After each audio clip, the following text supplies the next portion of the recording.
Look familiar? For all intents and purposes, a system at equilibrium.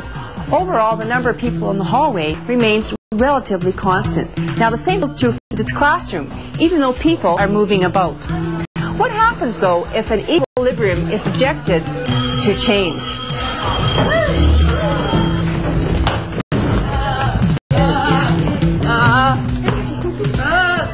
Jared.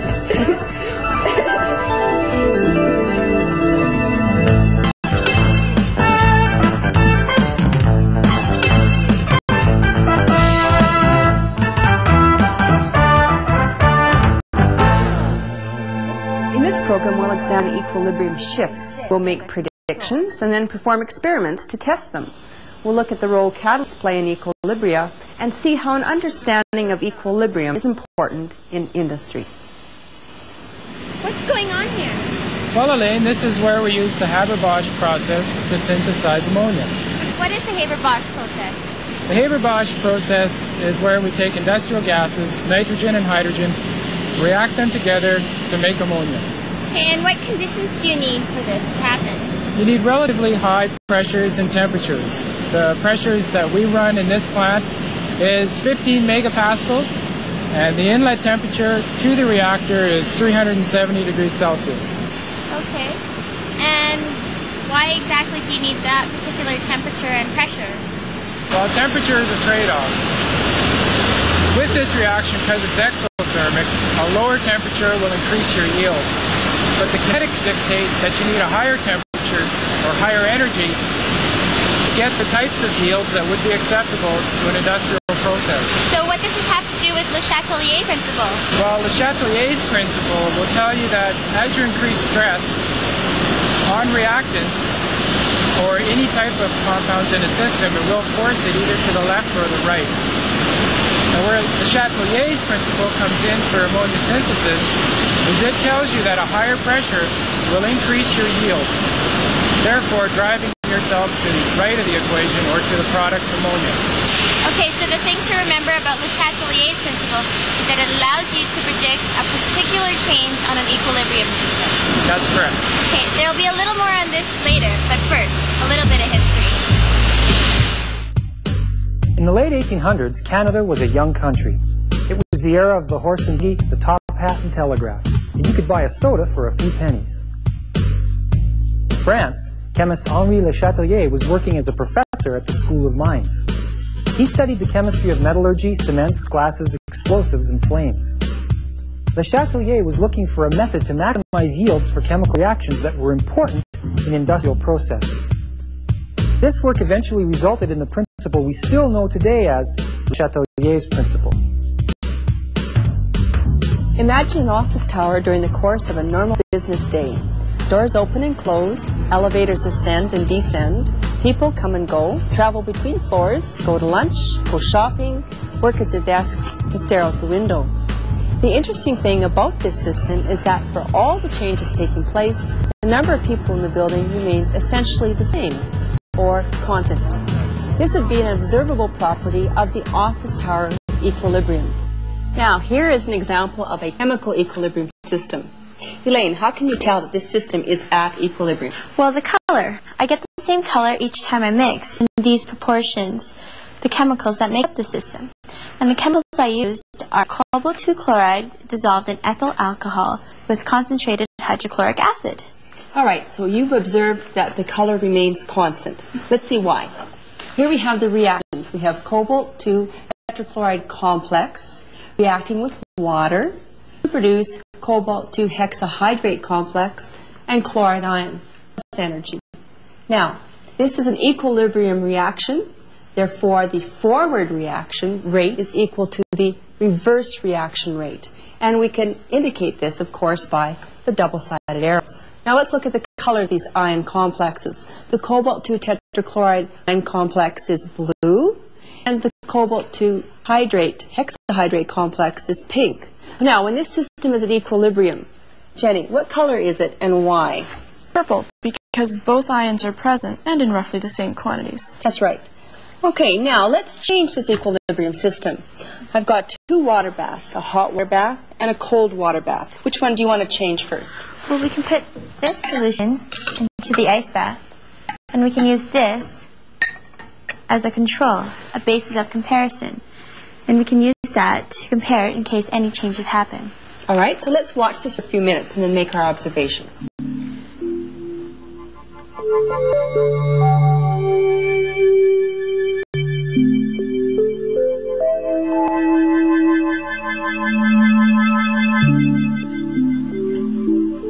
So what do you notice? Well, the cold solution appears to have turned pink. This isn't surprising because we did alter the conditions of the system. We lowered the temperature. All right, let's look at the reaction. Some energy was removed from the system. So in which direction do you think equilibrium will shift? Well, I think it shifted to the right because it went from purple to pink, which means less blue ions and more pink ions. Now, why would equilibrium shift in that direction? Well, at the chemical plant, I learned that equilibrium shifts to oppose any change. We removed energy from this system by cooling it, and it had to produce more energy, which would be the opposing change. And it can only do this by shifting to the right. Good. Now let's look at this reaction. Cobalt-2 tetrachloride is blue. It reacted with water to produce cobalt-2 hexahydrate, which was the pink color, chloride ion. It also produced the energy that we had originally removed from the system. So this is the direction the equilibrium favored. So the blue ions were basically used up to produce more pink ions, hence the pink color. Good. Wait just a moment. I, Henri Le Chatelier, spent a lifetime developing my great chemical principle. You use it, and yet you have not even mentioned it by name? But since I'm already here, I'll save you the trouble. My principle is simply this.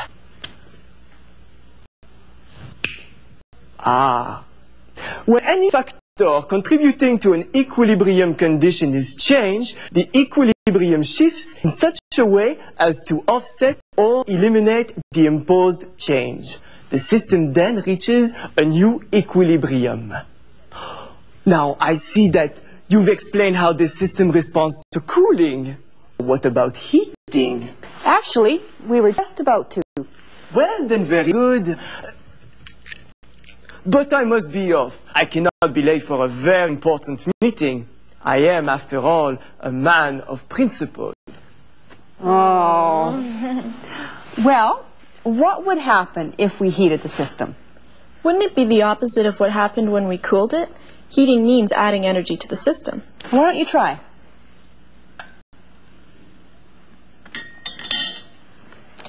According to Le Chatelier's principle, an equilibrium system will shift to oppose any change. We're adding energy to the system by heating it.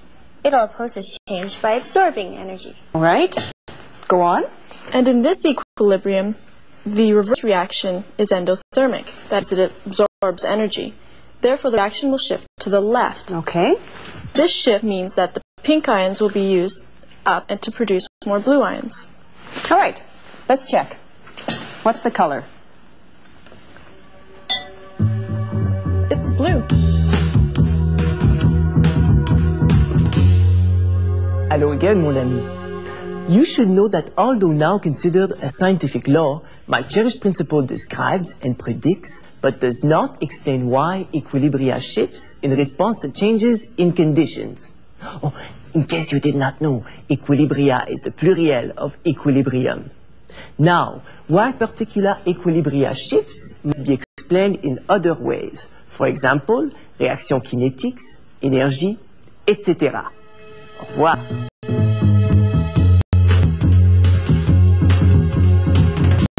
We've already examined the equilibrium system involving the cobalt-2 complex. Now, on that system, we've imposed a change by changing temperature. Remember, we use the hot and cold water baths. Now, Jenny and Elaine, what else could we do to change this system? Well, we could try adding some more water or chloride ion and see what would happen. Okay, let's start off. Add water to the system. What do you notice? Well, it's getting lighter and it's turning pink. All right, so we have a pink color now. Let's have a look at the screen here, and we can examine the reaction to explain why. We have a system where we've added water. We imposed a change by stressing it and putting more water. Now, according to Le Chatelier's principle, the system will now cede away from that change and favor products. In that case, products are pink. So we had a purple intermediate color. With the change, it has gone pink. Now, there's an application of this using cobalt-2 chloride test paper. Cobalt-2 chloride test paper is blue in color. If I add water to the paper, same idea. This is our stress on the system. To follow or to avoid the stress, the equilibrium will shift away and it'll favor products and it will be pink. So there's cobalt-2 chloride paper. Why don't you try adding water to it? What do you notice? It's going pink. Good. So as you can see, as the paper is absorbing the water, more and more of that blue color is disappearing and we see pink. Now, let's have a look at the next idea, adding chloride ion. Let's look at our reactions. Here's the chloride ion. What if that is our change? How will this equilibrium shift? Well, I think it's going to shift to the left, turning the system blue. All right, so that would be our stress, the chloride ion. Let's try that. Let's add hydrochloric acid, which is our source of chloride ion. We'll leave the middle petri dish. That'll be our control. We can compare. And there you go. You've got now a real blue color. So you can see, according to Le Chatelier's principle, we have a change on the system. So there we go. We've got the three colors, the pink, the purple, the blue, all showing all these different changes according to Le Chatelier's principle. Looks pretty good, doesn't it? Yeah. Yeah. Step right up, ladies and gentlemen, boys and girls. Come on in, don't be afraid. Try your skill and win a prize. You there. Look like you know a little bit of chemistry. Come on in, don't be afraid. Now, watch very closely.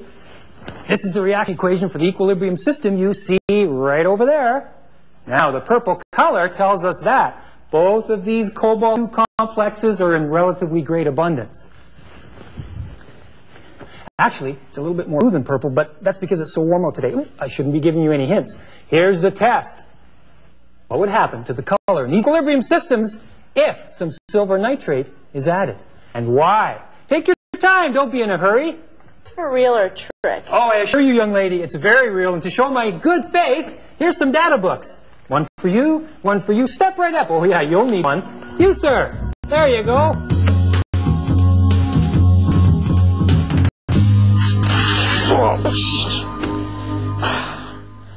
Well, there's an experience that we've all shared from time to time. Believe it or not, this bottle of mineral water was an equilibrium system until I cracked this lid open. And when I did that, I upset the system. Now, in the equilibrium system, we have carbon dioxide gas, and that is the culprit behind all of the bubbles and the fizzing that we just saw. Well, we all know that there are a couple of do's and don'ts about keeping our mineral water fizzy.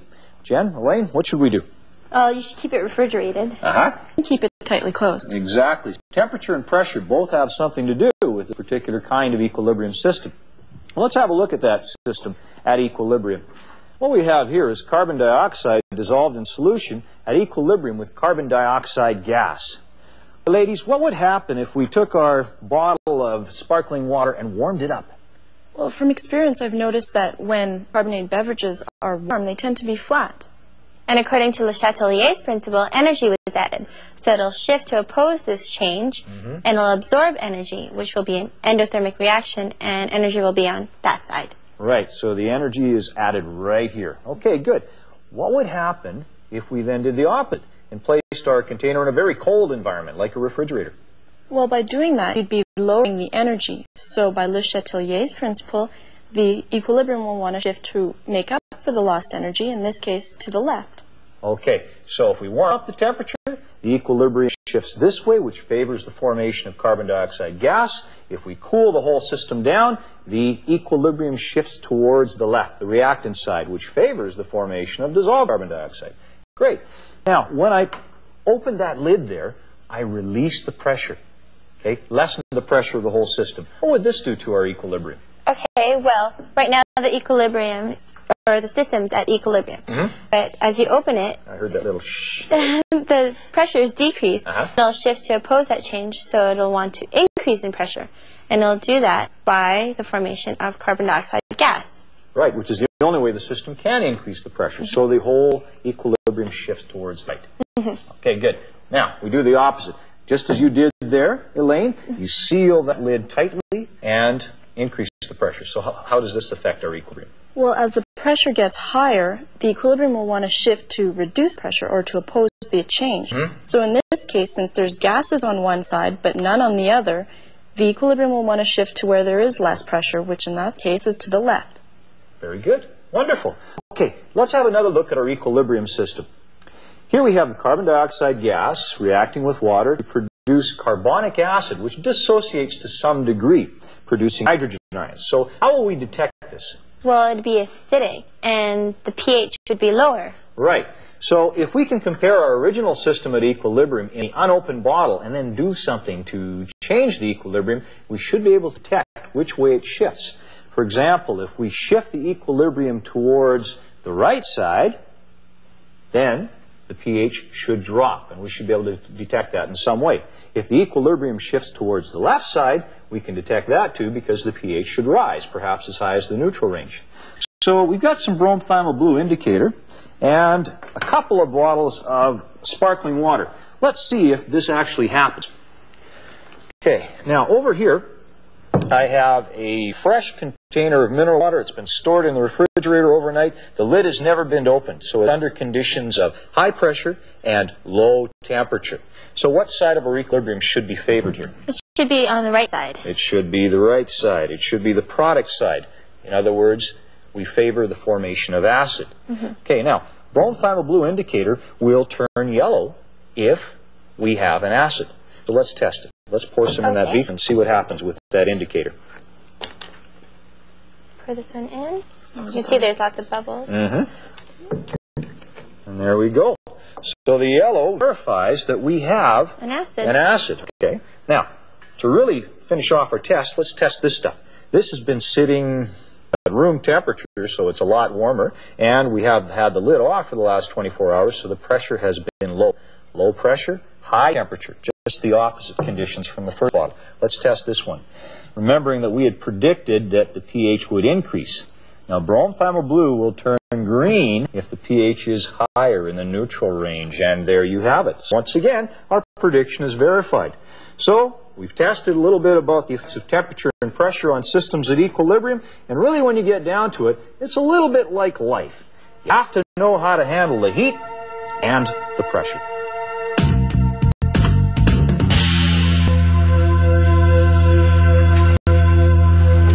Figured it out yet?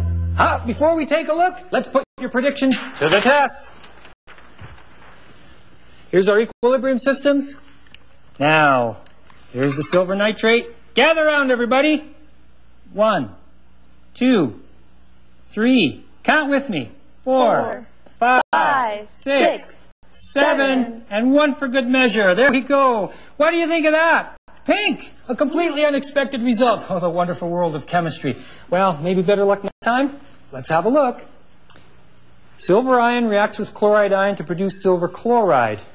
Silver chloride is a low solubility compound. Silver chloride solid precipitates out of solution. This will reduce the concentration of the chloride ions in the system. According to Letelier's principle, the equilibrium will shift to oppose this change. Equilibrium shifts to the right to produce more chloride ion. This will result in a shift in color from purple to pink. Well, that's correct. Hey, I'm next. Here's your prize. Congratulations. Thank you very much. Now move along. Move along now. Move along. Ladies and gentlemen, boys and girls of all ages, your exact birth date revealed for the small sum of $1. Gather round. Gather round. This is a good time to summarize what we've learned so far about Le Chatelier's principle. When any factor contributing to an equilibrium condition is changed, the equilibrium shifts in such a way as to offset or eliminate the imposed change. Let's use the formation of ammonia as an example. This reaction equation represents a system containing 3 gases at equilibrium. The amount of each that is present depends on the conditions. Remember that the double arrow means this is a dynamic equilibrium. Both forward and reverse reactions are occurring at the same rate. Now, what could we do to upset this equilibrium?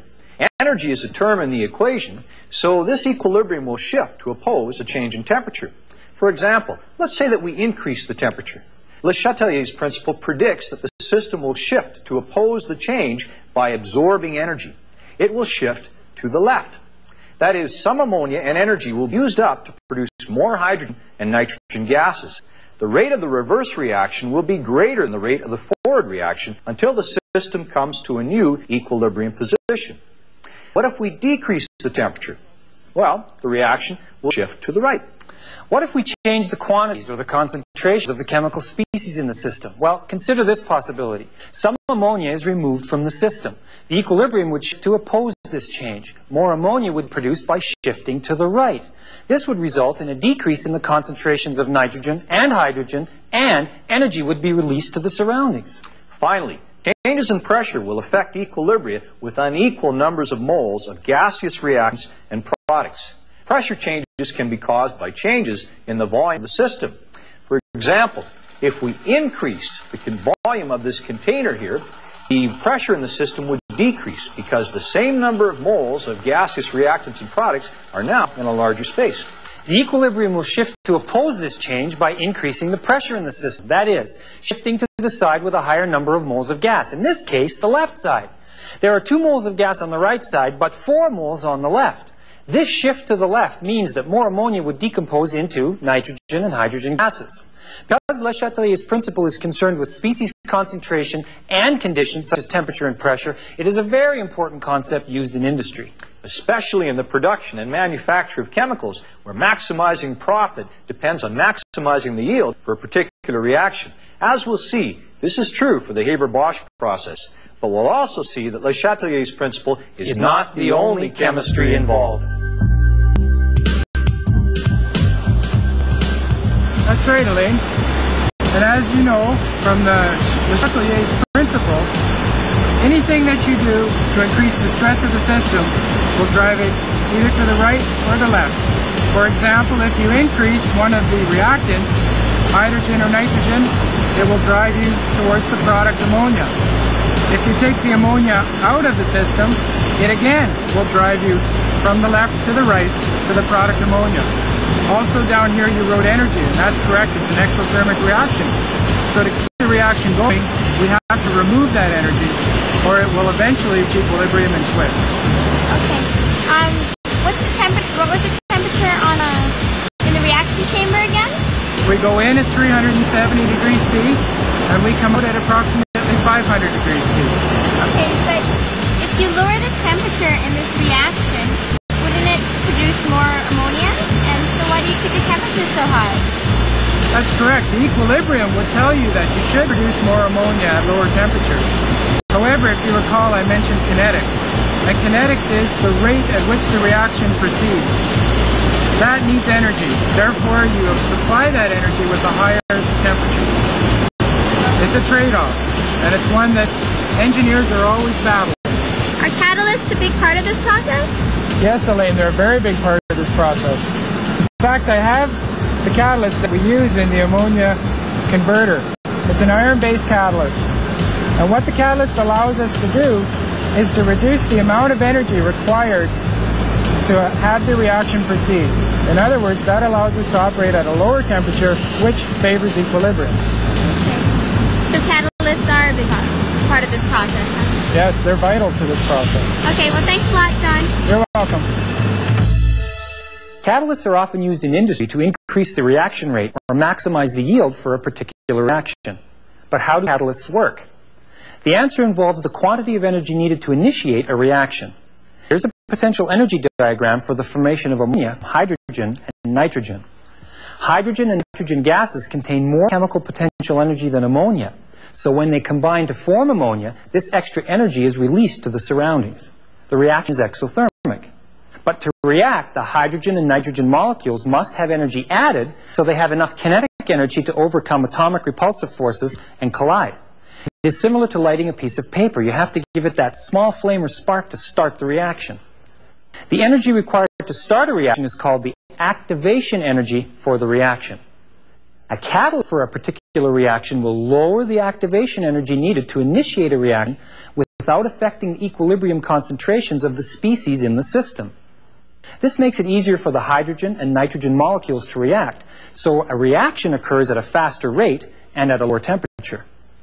Both of these effects can be economically advantageous for chemical industries where both maximizing yield and minimizing costs are important.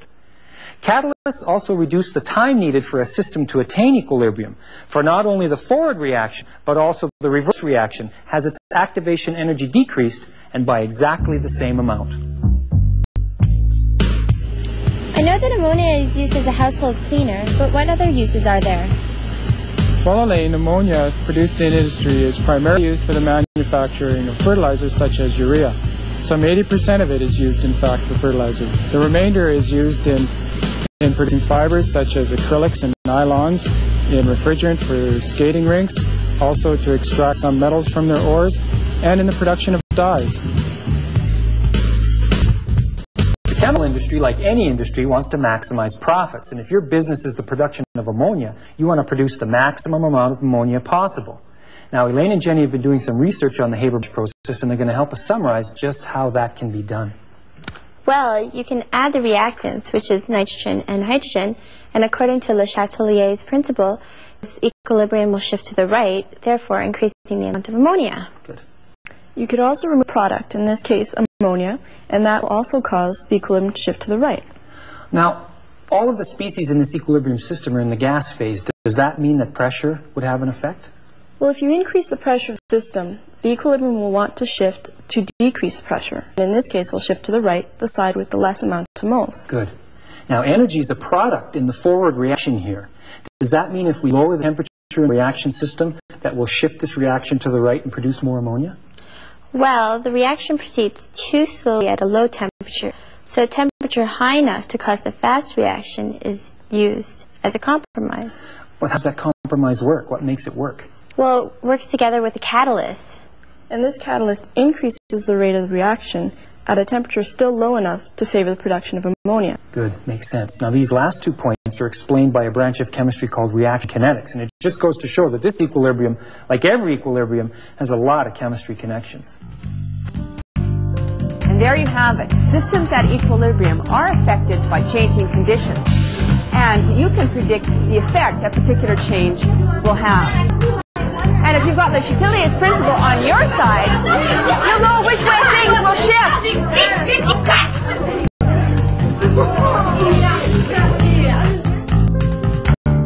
This is a good time to summarize what we've learned so far about Le Chatelier's principle.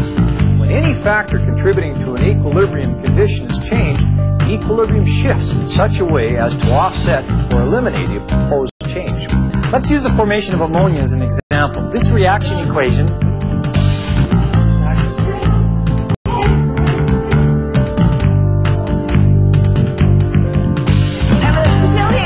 on your side, you always know which way things will shift.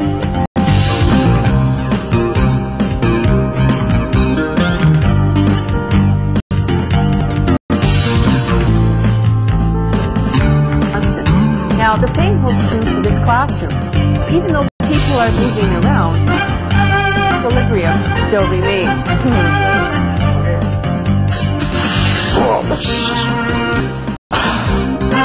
Well, there's an experience that we've all shared from time to time. And the Le Chatelier's principle on your side, you'll always know which way things will shift.